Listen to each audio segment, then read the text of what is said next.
Pollution and the environment. Going green is a household phrase in many parts of the world today. To say that you are going green means that you are determined to make an effort to protect the environment. The term environment refers to the natural world in which we live. This includes living components like plants, animals, and humans, as well as non-living components like land, water, and air. The environment has always been changing over time. In the past, it usually changed slowly and gradually as a result of natural events. Today, however, many environmental changes occur more rapidly and are associated with the harmful effects of pollution. Pollution is caused by waste. Waste can be described as all kinds of unwanted material in the form of solids, liquids, or gases. It is not necessarily harmful to the environment. Waste materials from plants and animals are biodegradable, which means that they can eventually be returned to the land after being broken down by living things like worms, insects, and bacteria. This is nature's own process of recycling. However, if it occurs in large amounts, or if it is not handled properly, waste can become a harmful substance known as a pollutant. Pollution results when pollutants are released into the environment at a rate faster than nature is able to deal with. Global warming, the problem of rising temperatures around the world, is one of the far-reaching environmental consequences of pollution. The temperature of our planet is highly affected by greenhouse gases such as carbon dioxide and methane. These gases keep us warm by preventing some of the sun's heat from escaping back into space.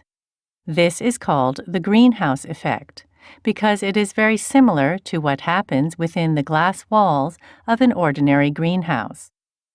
Over the years, the levels of greenhouse gases in the atmosphere have significantly increased because of pollution. Therefore, the Earth has become much warmer than it was 100 years ago. If pollution continues to increase, it is believed that average global temperatures could rise by as much as 5 degrees Celsius by the year 2100. Changes of even a few degrees can greatly affect sea levels, rainfall patterns, and other weather conditions. Some regions may experience terrible storms and floods, while others may suffer from heat waves and droughts. Then our water supplies would be contaminated, crops would fail, and animals would die. Eventually, there could be a worldwide shortage of food and water, as well as a rapid spread of pests and disease. In this way, rising pollution has now become a serious problem for our planet. The roots of the global pollution crisis can be traced back to the dawn of the Industrial Revolution in the 18th century. This period marked the beginning of a new way of life for human beings, with advances in technology leading to the rapid development of industry. In relation to this, the world's population has grown from about 790 million in 1750 to over 6.5 billion in 2008. As a consequence, more people are using more resources and producing even more waste than before. To make matters worse, we have developed new materials like plastics that are not biodegradable. They can become dangerous pollutants because they cannot be broken down by natural processes. The major sources of pollution today are industrial, commercial, and agricultural activities, but the individual roles we play cannot be ignored. We all generate a great deal of waste in our everyday lives, at home, work, or school. The pollution caused by our modern lifestyles is increasingly putting pressure on our environment. It is making our water too dangerous to drink, and our air too dirty to breathe. It is destroying our land and killing the animals and plants that we need for food.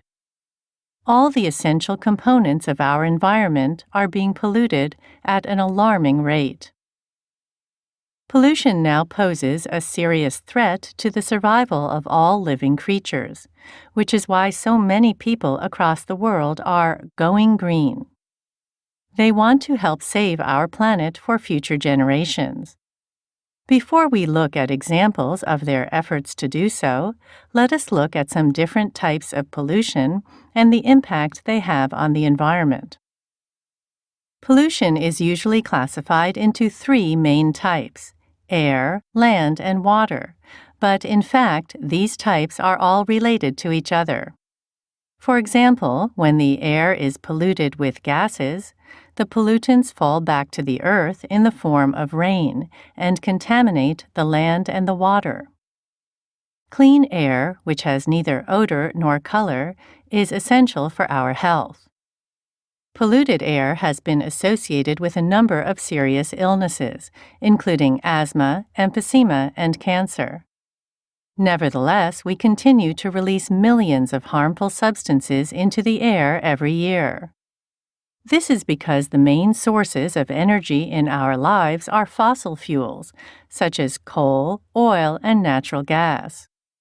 Power plants, factories, and transportation rely heavily on these fuels, but we also use them in our daily activities, like driving to work, heating our houses, or using electrical appliances.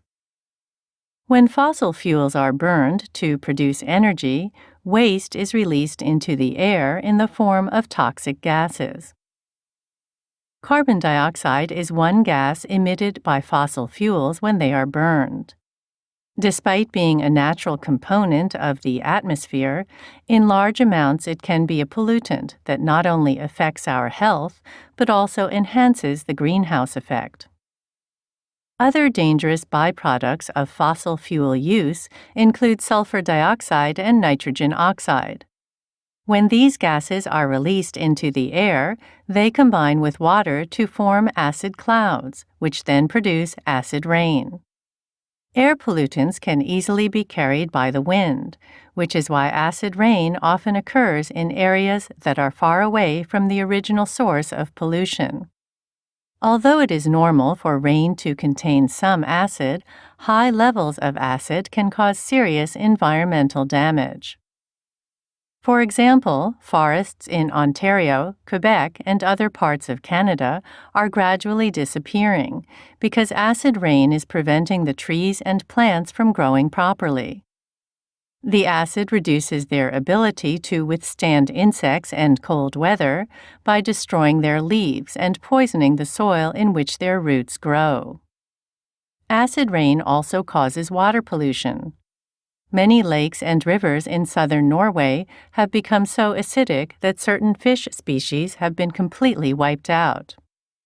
Even man-made structures are not safe because acid can eat into stone, brick, and metal. Acid rain has damaged historic monuments in Europe, as well as the ruins of the ancient Mayans in southern Mexico.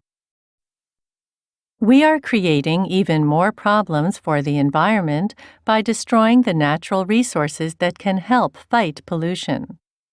The destruction of trees and plants is a case in point. This is caused not only by acid rain, but by deforestation. Logging by the timber industry is one major cause of deforestation. Throughout the world, trees are being logged for fuel and for making paper or wood products.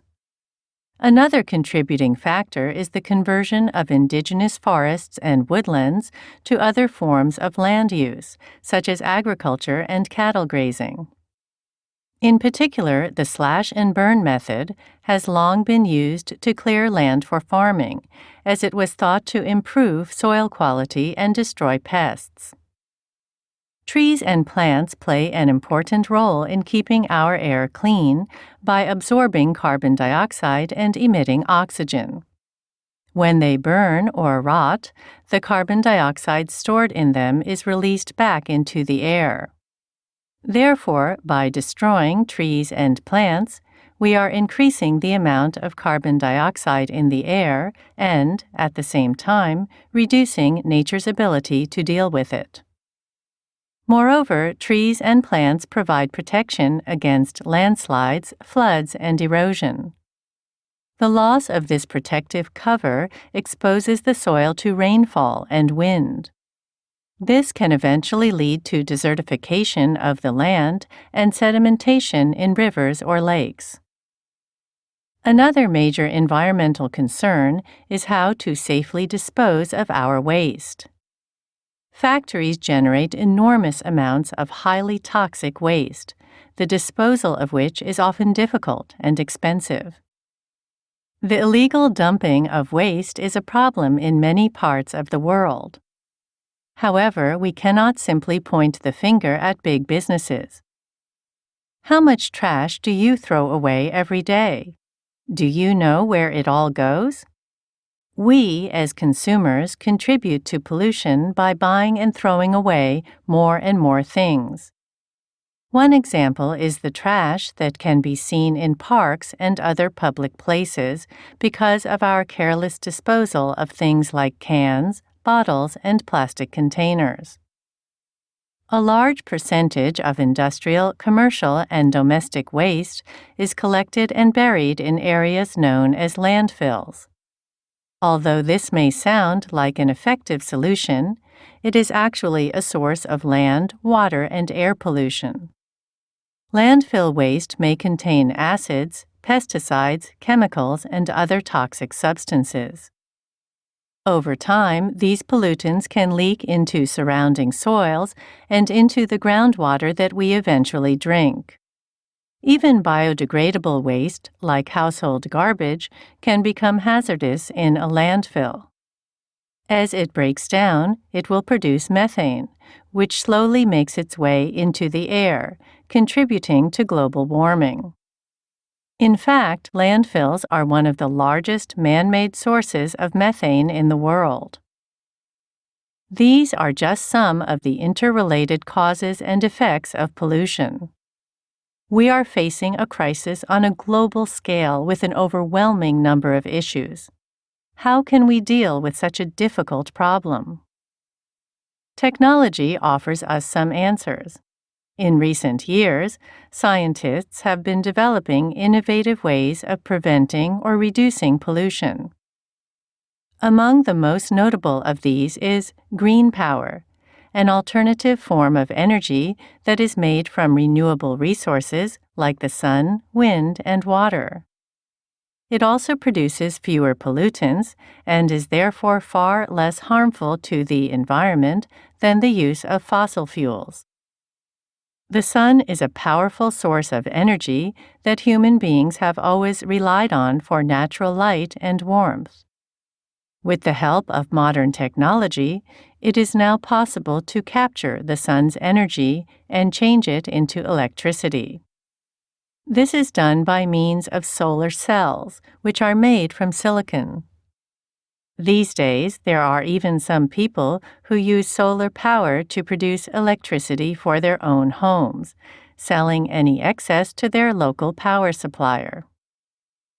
Another type of green power, hydroelectricity, uses the power of water. It works by directing large amounts of water down pipes and into giant turbines. The force of the water makes the turbines spin a generator, which then produces electricity. Over the centuries, the wind's energy has been converted by windmills into mechanical power for pumping water or grinding grain into flour. Today, the wind can be used to generate electricity by means of wind turbines. In windy areas, large turbines have been grouped into wind farms to supply electricity to homes, businesses, and schools. While such technological advances are certainly useful, we should not rely on them alone. There are many things we can do to save energy and reduce pollution, such as turning off lights and electrical equipment when we don't need them, using energy-efficient appliances, and turning down our heating or cooling systems. Another way to help is to reduce the number of cars on the road by walking, riding a bicycle, or catching the bus. In fact, a great deal of pollution could actually be prevented if we did not produce so much waste in the first place. We can reduce landfill waste by buying products that are biodegradable and have less packaging. Scientists have even developed environmentally friendly plastics. Unlike traditional plastics, they are made from biodegradable, plant-based materials that can be broken down and will eventually disappear. The majority of items dumped in landfills are actually reusable or recyclable. It takes only a little extra effort to reuse things before throwing them away, and to separate our recyclable and non-recyclable trash.